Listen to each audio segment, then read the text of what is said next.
This conference will now be recorded. Thank you for joining today's webinar titled Securing Your Digital Assets from Cyberattacks Starts with Mapping Them to Your Risk Program. Today's webinar is hosted by CSC, a signatory of the Cybersecurity Tech Accord. CSC secures and protects your business-critical digital assets outside the firewall so you can reduce the risk of revenue, data, and brand reputation loss. As the world's leading corporate domain names registrar, CSC is the only company equipped to offer the most comprehensive next-generation and security platform providing domain name management and security coupled with protection solutions for online brands and fraud. Last year, the Tech Accord announced a new partnership with the Global Forum on Cyber Expertise to strengthen cyber capacity building through the exchange of best practices. To further our commitment under that umbrella, we launched a series of webinars to help increase the understanding of key cybersecurity topics such as the one you will hear today. Today's webinar is presented by Michelle Rodenheiser, Product Manager at CSC, where she brings her passion and experience in cybersecurity, technology, and project management. Prior to her current position, Michelle has grown with CSC over the last 7 years as an infrastructure project manager, business development manager, and InfoSec Manager. Prior to joining CSC, she worked as the operations manager for 3 Delaware-based startup companies and marketing manager for the World Trade Center, Delaware. Michelle is Security Plus, PMP, and Scrum certified. She holds an MBA from Wilmington University and a BA in International Relations from the University of Delaware. We welcome you to share questions using the chat box located on the right side of your screen, as there will be time at the end of the presentation to address them. And now, I'd like to welcome Michelle Rodenheiser. Thank you very much for the kind introduction. As mentioned, I'm Michelle Rodenheiser, Product Manager here at CSC, where I focus on wrapping security and risk best practices around your digital asset portfolio. So a little bit about CSC. We are a privately held 120-year-old company. We're a global company with around 50 offices around the world. From the inception, CSC, we focused on corporate legal solutions and have since expanded our services, including digital brand services, which will be the focus of today's webinar. We have been in the digital space for 20 years. We are an ICANN accredited enterprise class domain name registrar. As a global leader in this space, we work with 65% of the top 100 global brands, and we have 2.5 million domain names under management. So for the purposes of this webinar, when I refer to digital assets, I'm referring to domain names, DNS, and digital certificates. And it's really important to manage those in a consolidated fashion and wrapping security around those. And it's also critical to note the interconnection between your domain name portfolio and your fraud and brand protection programs. They feed into one another, and when you manage them in an interconnected and holistic manner, there are many benefits, including efficiencies, data intelligence, which really feed into a mature risk management program. So let's talk about risk. Risk management is complex, and people perceive risk differently, which makes it challenging. When we talk about the management of digital assets, these assets are subject to attack. And so it's really important to manage them in a consolidated manner and prioritize the digital assets so that you can make risk-based decisions as to whether you're going to mitigate, accept, or transfer risk based on priority, risk appetite, business value, and budget. But the last thing you want to do is ignore this portfolio and ignore the risks associated with them, which is what we commonly find in this space. These are the assets that are commonly overlooked. So in the risk management program, one of the first things that you want to do is get an accounting of all your assets because you can't protect something if you don't know that you own it. So, you have an accounting of your laptops, desktops, desk phones, mobile devices, tablets, networking gear. So all of your assets, you want to manage the life cycle of them, make sure that they're patched, that they're secure, and that you're making risk-based decisions associated with them, tracking those risks on your risk register. But companies typically don't include digital assets in that process. And with risk management, you want to be able to demonstrate your due diligence and due care.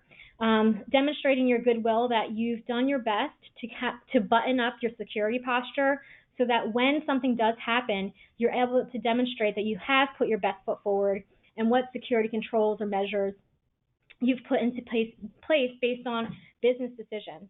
Again, the last thing that you want to do is ignore. So you can see how your risk management program and including your digital assets in that program is critical, because if something like a domain name is hijacked and held for ransom, or if there is some other incident that is associated with your digital asset portfolio and you're looking for cyber insurance support, you need to demonstrate your due diligence and due care to demonstrate that you put your best foot forward, you had things buttoned up, you have a program, not just shooting darts at the wall. So, and we talk about regulatory fines. We know that with GDPR, you can be fined up to 4% of your global revenue if there's an incident.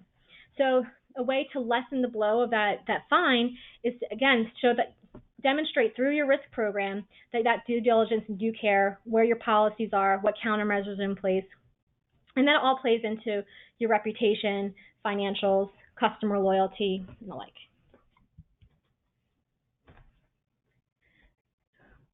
So as we mentioned, digital certificates, DNS, domain names, these digital assets, they're commonly overlooked.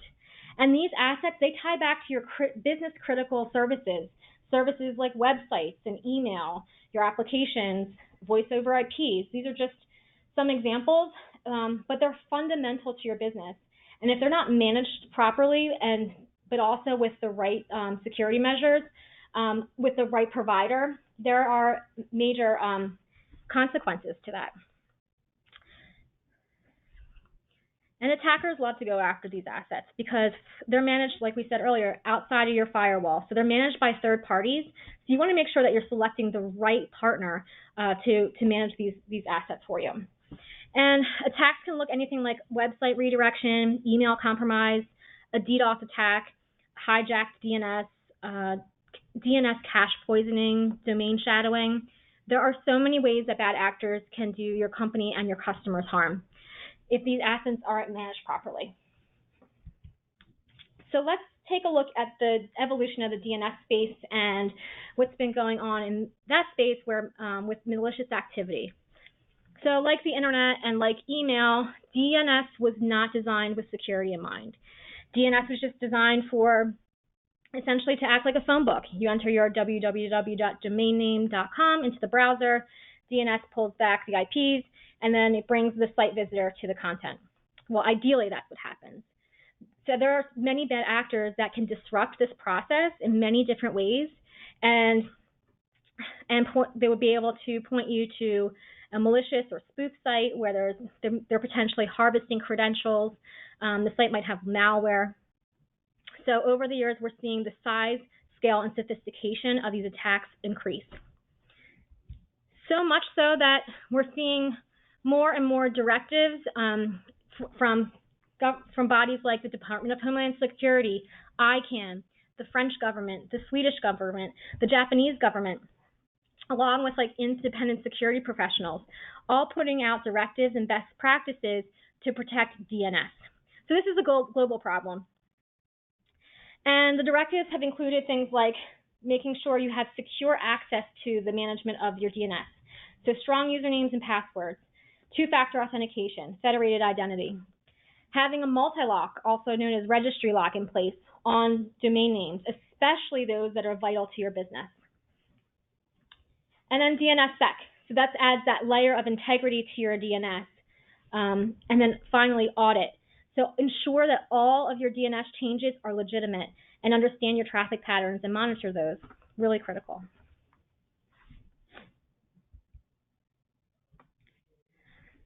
We mentioned partnering with an enterprise class registrar as a critical step in your digital asset management program. So you need to find the right provider who puts security first and is really focused on B2B. And it's really all about people, processes, and technology. So, finding that provider that will give you access to subject matter experts to provide guidance, to provide decision points for so that you can make well-informed risk-based business decisions, that they're able to support you 24/7. If something happens, are they going to be available? And then processes. You need to have, you need to follow a process that, because these assets are challenging and risky to manage, especially if you just don't have a process in place. So you want to have workflows built for B2B companies. And then, of course, documentation, training, communication, and also make sure that you have the right stakeholders within your company involved. And then, of course, the technology. You need to have a secure platform that's securely and efficiently manage your digital asset portfolio. You don't want to just house them anywhere. So let's start with access. Of course, strong usernames and passwords, but usernames and passwords are not protection anymore. You have to have additional layers. So working with a partner that has mandatory two-factor authentication is critical. And the ability to add additional layers of security like IP validation and federation. So if you're not sure if you're working with a partner like that today that has those fundamental foundational security requirements and features, it's really important to start an internal conversation and start finding out who's managing these assets, who has access to them, who the different stakeholders are, and make sure that we start getting this buttoned up. And then access control. You need to ensure that authorized users only have access to what they need to access. And then get some alerting in place. So when permissions are elevated, that the right people are notified so we can ensure that elevated permissions or access is authorized. And then we talked about your portfolio, and there's you have your vital domain names. So those are the domain names that are tied to the core functions of your company, to your brand. It would be very damaging if anything happened to them. And then you have your other, potentially defensive domains, typo domains, all of those domains that you have. You want to make sure that you're identifying which ones are most business critical, which are vital, and determining with a risk lens what your risk appetite is associated with the protection of those domain names, so you put those in place. But everything should be secured, so it's important to be working with a secure partner. But for those vital domain names, you want to start looking at things like multi-lock or registry lock, one of the directives from ICANN, DHS, all of those other bodies that we mentioned. DNSSEC, same deal there. So, and then you have things like CAA and DMARC. So again, looking at your portfolio and making business decisions from a risk perspective as to how willing you are to leave those assets exposed.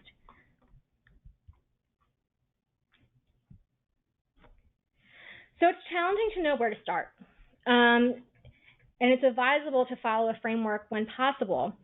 So what's nice about a framework is that they're flexible and they provide guidance to build out your policies and your documentation. Frameworks generally map back to one another because they're generally about organizing and then putting controls in place.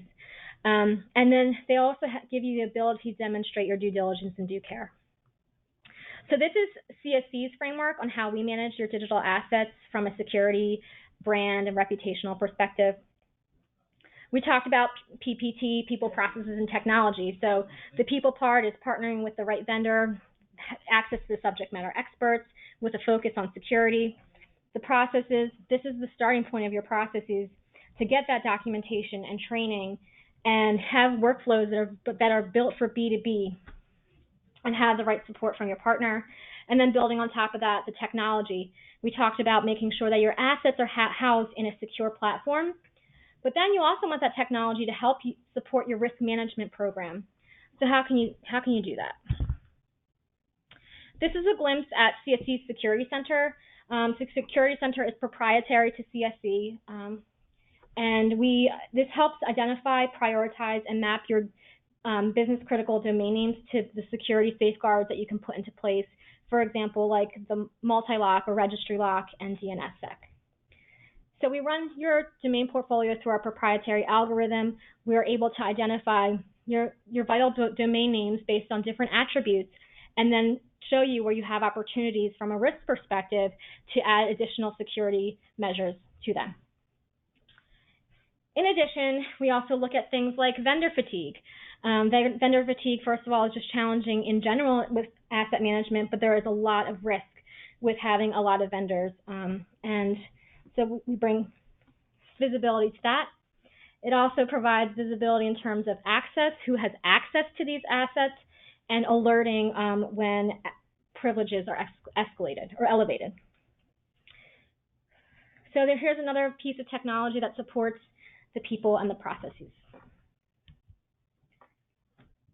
So it's our mission to secure the online world, and it's important to look at the management of these assets in a holistic manner, evaluating your digital assets, understanding what you own, what's most business critical, what your risk threshold is in terms of where you're going to secure your assets based on risk appetite, budget, the type of business vertical that you're in. And then make informed risk-based decisions as to how you're going to protect them. And then having the ability to connect the dots between your digital asset management, fraud, and brand protection is incredibly valuable. This concludes the presentation, and we have a few questions from the audience. You mentioned DNSSEC and the various directives of governing bodies like ICANN and the Department of Homeland Security. Can you go into a little further detail about what DNSSEC is and how it's implemented? Yeah, absolutely. Thanks for the question. So DNSSEC stands for DNS, or Domain Name System Secure Extension. And so what this does is it leverages cryptography to ensure the integrity of your DNS protocol. So what that means in real terms is here's what the process looks like. Whoever is managing the DNS, whether you're working with a third party like CSC or another DNS cloud provider, or your own, you're managing your DNS. You're managing your DNS yourself. Whoever's handling the management signs the DNS. The output of that signing is a DS record, or think about it as the keys, and then it's up to and then you provide those keys to the registrar, and the registrar stores those keys at the registry.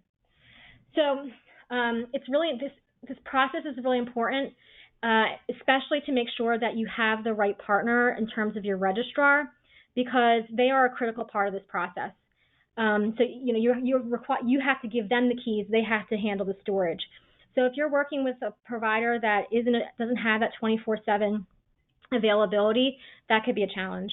I'll just give a quick example. I worked with a company, and they accidentally rotated the DS record on the signing of the actual DNS before they removed the keys from the registry, and the registrar wasn't available. It was a holiday weekend. They don't have global support or 24/7 coverage for instances like that.